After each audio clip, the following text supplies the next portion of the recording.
They seem to think that that proves the inspiration of the Bible, and generations have come and gone, and people didn't need that.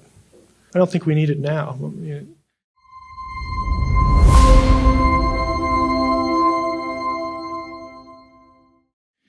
Show me a person who believes in a Bible code, and I will show you a person that doesn't understand anything about the transmission of the Old Testament.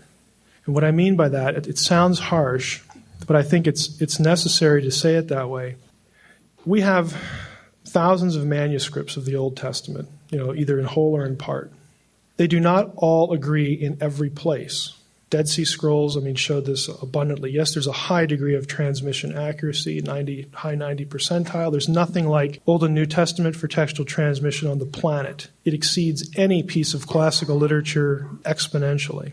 But what that means is that if you're going to go with this idea that the Torah, you take out all the vowels and have this chain of letters, and then you feed it into the computer and you set parameters in the computer and it spits out blocks of text, and then you find meaningful combinations on that. You're only using one text. You're only using one manuscript, as it were. In the case of the Bible Code, they use the 1966 Koren edition of the Masoretic text. There are literally thousands of other manuscripts of the Torah that do not all agree in every letter with that text. So they arbitrarily picked a text, excluding all the other manuscript data, and if you add one letter or take one letter out, if there's a manuscript difference, it shifts the whole code.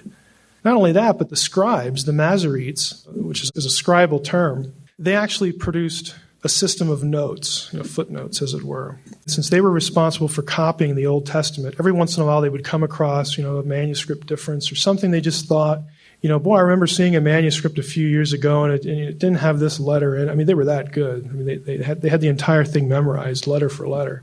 But what they would do is they would make notes when they suspected that there could be a problem in transmission. They wouldn't necessarily change it because it was the text of God, but they would at least tell you that there might be a problem here. We have those notes. It's called the Masorah. We actually have all that stuff, the textual remarks that they made. Bible Code doesn't incorporate any of that either. I could just go on and on about what the problem with the Bible Code is that the data set that they use is arbitrary and thus flawed from the beginning. Now, if you could somehow determine every letter from all the manuscripts, which ones are correct, which ones are not, and then feed that into a computer and you come out with meaningful combinations, that would be something to look at. The problem is with the data set. And to be really honest with you, I think a lot of people, for whatever reason, and I think it's just our scientific culture, they seem to think that proves the inspiration of the Bible. And generations have come and gone, and people didn't need that.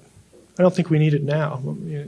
To reduce the Bible to empirical number crunching and using a flawed data set at that, I think people just want to be able to somehow, quote, scientifically prove something that is providential. It's like proving there's a God. You can't do it one way, you can't disprove it the other way. And I think that's where it needs to be left. I just think it's a misguided pursuit. It's not that people are unspiritual or not intelligent. I just think it's misguided, and it's just affected people adversely in the way they look at Scripture.